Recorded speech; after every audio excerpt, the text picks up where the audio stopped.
മുതൽ ഉണ്ടായിട്ടുള്ളത് എന്നാണ് ഞങ്ങൾ കരുതുന്നത്. ശ്രീകുമാർ സാർ, ഇവിടെ ഈ ജിജി ചൂണ്ടിക്കാട്ടി രണ്ടു വിഷയങ്ങളുണ്ട്. ഒന്ന്, ഈ സന്ദീപ് വാര്യർ അങ്ങോട്ട് കൊണ്ടുവന്നത് ഒരു ഗുണവും കോൺഗ്രസിന് ചെയ്യില്ല. നമുക്കറിയാം, മുരളീധരൻ തന്നെ ഈ വിഷയത്തിൽ പലതവണ പറയാതെ പറഞ്ഞു വെച്ച അസംതൃപ്തി വലിയ തോതിലുണ്ട്.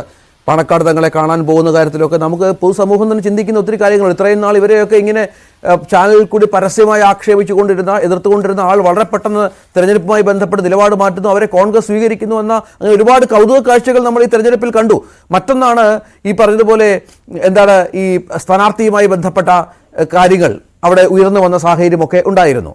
പലപ്പോഴും ഈ കാര്യങ്ങൾ ജനങ്ങളെ ബോധ്യപ്പെടുത്തും. സന്ദീപ് വാര്യരെയൊക്കെ കോൺഗ്രസിൽ എടുത്തത് ഇതുവരെയും ഈ ജനങ്ങളെ ബോധ്യപ്പെടുത്താൻ ആ പാർട്ടിക്കായിട്ടുണ്ടോ എന്നൊരു പ്രധാനപ്പെട്ട ചോദ്യം കൂടി ഉണ്ടല്ലോ. അതാണ് മുരളീധരന്റെ വാക്കുകളിൽ നിന്ന് വ്യക്തമായത്. ഞാൻ അറിഞ്ഞില്ല എന്നൊക്കെയാണെന്ന് പറഞ്ഞു വെച്ചത്. അങ്ങനെ മറ്റൊന്നാണ് ഈ മുനമ്പം വിഷയം. നമുക്കറിയാം, അവിടെ ചെന്ന മുനമ്പത്തി സന്ദർശിച്ച ഒരേ ഒരു മുന്നണി സ്ഥാനാർത്ഥി ഒരാൾ കൃഷ്ണകുമാറാണ്, BJP-യുടെ. 16,000 ക്രൈസ്തവ വോട്ടുകളുള്ള ഒരു സ്ഥലത്ത് അത് തൃശ്ശൂരിലൊക്കെ അവർക്ക് ഗുണം കിട്ടിയതുപോലെ ഇവിടെയും ഗുണം കിട്ടുമെന്ന് പ്രതീക്ഷിക്കുന്നു. അതൊരു ഘടകമാണ്.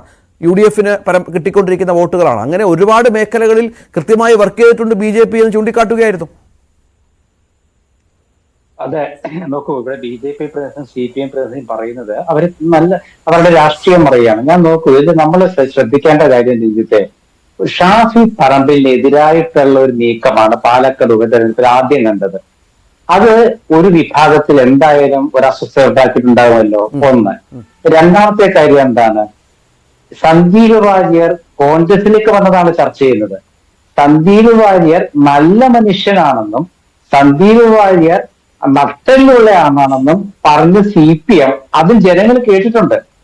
അത് കഴിഞ്ഞിട്ടാണ് സന്ദീപ് വാര്യർ കോൺഗ്രസിലേക്ക് വന്നത്. അപ്പൊ ആ നല്ല മനുഷ്യനെ കോൺഗ്രസ് സ്വീകരിച്ചു എന്നാണ് VD സതീശൻ പറഞ്ഞത്. അദ്ദേഹം പാണക്കാട്ട് പോയതാണ് ഇപ്പോൾ ചർച്ച. പാണക്കാട്ടേക്ക് പറഞ്ഞു വിട്ടത് കോൺഗ്രസ് ആയിരിക്കണമല്ലോ. കാരണം എന്താണ്? പാണക്കാട്ട് തങ്ങളുടെയും കുഞ്ഞാലിക്കുട്ടിയുടെയും പ്രതികരണം അവിടെ പ്രധാനമാണ്. ആ രണ്ട് പ്രതികരണവും തെരഞ്ഞെടുപ്പ് കാലത്ത് ജനം കേട്ടു. സന്ദീപ് വാര്യർ BJP വിട്ട് മതേതര പാർട്ടിയിലേക്ക് വന്നതിനെ ഞങ്ങൾ സ്വാഗതം ചെയ്യുന്നു. അവര് രണ്ടുപേരും പാണക്കാട്ട് സ്വീകരിച്ചു. അത് മുസ്ലിം ജനവിഭാഗം കാണുന്നുണ്ടല്ലോ. CPM സന്ദീപിനെ കുറിച്ച് പറഞ്ഞത് മുസ്ലിം ജനവിഭാഗം കാണുന്നുണ്ടല്ലോ. ഈ വോട്ടർമാരെന്ന് പറഞ്ഞാല് ഇതിലത്തെ സംഘടിതരായിട്ടുള്ള രാഷ്ട്രീയ ചിന്തയുള്ളവരുണ്ട്. CPM-ലെയും കോൺഗ്രസിലെയും മുസ്ലിം ലീഗിലെയും BJP-യിലൊക്കെ ഉണ്ട്. അവർക്ക് ഇത് കാണുന്നുണ്ടല്ലോ. പിന്നെ മറ്റൊരു കാര്യം, മുനമ്പത്തെ കുറിച്ച് പറഞ്ഞു. മുനമ്പത്ത് അവിടുത്തെ ആർച്ച് ബിഷപ്പ് മാർ റാഫേൽ തട്ടിൽ അദ്ദേഹം വോട്ടുകൾ പരമ്പരാഗത രീതിയിൽ ചെയ്യുന്ന ചിഹ്നത്തിൽ നിന്നും മാറ്റും എന്ന് പറഞ്ഞപ്പോൾ പിറ്റേന്ന് പാലക്കാട്ട് BJP സ്ഥാനാർത്ഥി ഓടി മുനമ്പത്തെ പന്തലിലെത്തി. അത് കഴിഞ്ഞ് 2-3 ദിവസം കഴിഞ്ഞപ്പോൾ മുസ്ലിം ലീഗ് നേതാക്കൾ അവിടെ എത്തി പിതാക്കന്മാരോട്ട് ചർച്ച നടത്തി പ്രശ്നം തീർക്കാനുള്ള ഒരു സംവിധാനം ഉണ്ടാക്കിയത് ആർക്കാ തിരിച്ചടിയായത്?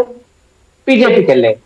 എന്തുകൊണ്ട് ഈ ചർച്ച കൃത്യമായി നടത്താതെ ഗവൺമെന്റ് നീട്ടിക്കൊണ്ടുപോയി? അതാർക്കാ തിരിച്ചടി ഉണ്ടാക്കുന്നത്? CPM-നല്ലേ. അപ്പൊ ന്യൂനപക്ഷത്തിന്റെ കാര്യം പറയുമ്പോഴേക്കും എല്ലാ ക്രൈസ്തവരും BJP വോട്ട് എന്നൊക്കെ പറഞ്ഞ് എന്തൊരു മണ്ടത്തരമാണത്. പിന്നെ മറ്റൊരു കാര്യം എന്താണ്? ഈ സ്ഥാനാർത്ഥി രഞ്ജിത്ത് പറഞ്ഞ മാറ്റം, കോൺഗ്രസിൽ നിന്നും സലീം പോയതും BJP-യിൽ നിന്നും സന്ദീപ് വന്നതും ഒരേപോലെ തന്നെയാണ്, തർക്കമൊന്നുമില്ല.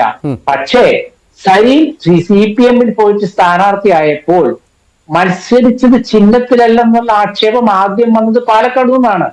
അതാണ് നമ്മൾ ചർച്ച ചെയ്യുന്നത്. അല്ലാണ്ട് സലീം കോൺഗ്രസ് വിട്ട് CPM-ൽ പോയാൽ ആർക്കാ വിഷമമുള്ളത്? അതാണ് ചർച്ച ചെയ്തത്. സന്ദീപ് വാര്യർ BJP വിട്ട് കോൺഗ്രസിലേക്ക് വരുമ്പോൾ സന്ദീപ് വാര്യർ RSS-കാരനാണെന്നും അതിൽ മാറ്റമില്ലെന്നും ഇപ്പോഴും നമ്മുടെ സുഹൃത്ത് നിതീഷ് കണിച്ചേരി പറയുന്നത്. അപ്പോൾ ജനം ചിന്തിക്കുന്ന എന്താണ്? AK ബാലനും മന്ത്രി രാജേഷും പറഞ്ഞതാണ് നല്ല മനുഷ്യൻ, നട്ടലുള്ള മനുഷ്യൻ എന്ന് പറഞ്ഞില്ലേ? അത് കേട്ടവരല്ലേ സന്ദീപ് വാര്യർ കോൺഗ്രസിലേക്ക് വന്നപ്പോഴും വോട്ട് ചെയ്യാൻ പോയത്? അപ്പൊ പിന്നെ സന്ദീപ് വാര്യർ കോൺഗ്രസിലേക്ക് വന്നതില് എങ്ങനെയാ കോൺഗ്രസിന് തിരിച്ചടിയാവുന്നത്? എങ്ങനെയാ കോൺഗ്രസിന് തിരിച്ചടിയാവുന്നത്? പറഞ്ഞതാരാ? കോൺഗ്രസിലെ ചില പ്രശ്നങ്ങളുടെ പേരിൽ അടങ്ങി നിൽക്കുന്നവര്. മുരളീധരൻ കോൺഗ്രസുമായി ചില പ്രശ്നങ്ങൾ ഇടങ്ങി നിൽക്കുന്ന ഒരാളാണ്. അദ്ദേഹത്തിന്റെ അഭിപ്രായം പറയുകയും പിന്നീട് അവിടെ പോയി സന്ദീപ് വാര്യരുമായിട്ട് ആശ്ലേഷിക്കുകയും സന്ദീപ് വാര്യരെ പുകഴ്ത്തുകയും ചെയ്തത് കണ്ടിട്ടാണ് വോട്ടർമാർ പോളിംഗ് ബൂത്തിലേക്ക് പോയത്. അപ്പൊ നമ്മൾ എന്തൊക്കെ കണ്ടു? പാണക്കാട് പോയത് കണ്ടു, അവിടുത്തെ ലീഗ് തങ്ങളും കുഞ്ഞാലിക്കുട്ടിയും കൂടെ പുകഴ്ത്തുന്നത് കണ്ടു, മുരളീധരൻ പുകഴ്ത്തുന്നത് കണ്ടു, CPM-കാർ പുകഴ്ത്തുന്നത് കണ്ടു, മുനമ്പത്തെ പ്രശ്നത്തിൽ മുസ്ലിം ലീഗ് പിതാക്കന്മാരായിട്ട് ചർച്ച നടത്തുന്നത് കണ്ടു. അപ്പൊ ഇത് കാണുന്ന ജനങ്ങൾക്ക് എന്തെങ്കിലും വോട്ട് മാറ്റി ചെയ്യാൻ തോന്നുമോ? തീർച്ചയായും സന്ദീപ് വാര്യർ RSS എന്ന് ഇവർ ഇപ്പോഴും പറഞ്ഞുകൊണ്ടിരിക്കുന്നത് എന്തിനാ? ഇവിടെ നമുക്ക് വ്യക്തമായിട്ട് മനസ്സിലാക്കുന്ന ഒരു കാര്യം, ജനങ്ങളുടെ മനസ്സിൽ എന്താണുള്ളത്? വിവാദങ്ങളാണ്. ആ വിവാദങ്ങൾ ആരാ പറഞ്ഞതെന്ന് ഒരാഴ്ചയല്ലേ ആയുള്ളൂ. ഇതെല്ലാം കേട്ടവരല്ലേ വോട്ട് ചെയ്യുന്നത്. അല്ലാണ്ട് സന്ദീപ് വാര്യർ കോൺഗ്രസിലേക്ക് വന്നുകൊണ്ട് ആകെ പ്രശ്നമായി, മുസ്ലിം വിരുദ്ധനാണ് എന്ന് പറഞ്ഞാൽ ആ മുസ്ലിം വിരുദ്ധൻ നല്ല മനുഷ്യനാണെന്ന് പറഞ്ഞത് ഇപ്പോൾ RSSകാരനാണെന്ന് പറയുന്ന CPM അല്ലേ? അത് കണ്ട ഒരാളല്ലേ പിന്നെ കോൺഗ്രസിലേക്ക് വന്നത് കാണുന്നത്. അപ്പൊ അയാളെ സംബന്ധിച്ചിടത്തോളം ഈ CPM പറഞ്ഞാൽ എന്താ, അയാൾക്ക് അസുള്ള എന്താ?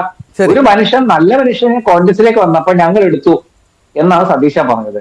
അപ്പൊ ഇതൊന്നും ഒക്കെ ചർച്ചയില്ല. അവിടെ ചർച്ചയായിട്ട് വന്നത് എന്താണ്? ജനങ്ങളുടെ അടിസ്ഥാന പ്രശ്നങ്ങളാണ്. അത് അവസാനം വരെ നിലനിന്നു. ഗോപകുമാർ, ഇവിടെ വിഷയങ്ങൾക്ക് യാതൊരു ക്ഷാമം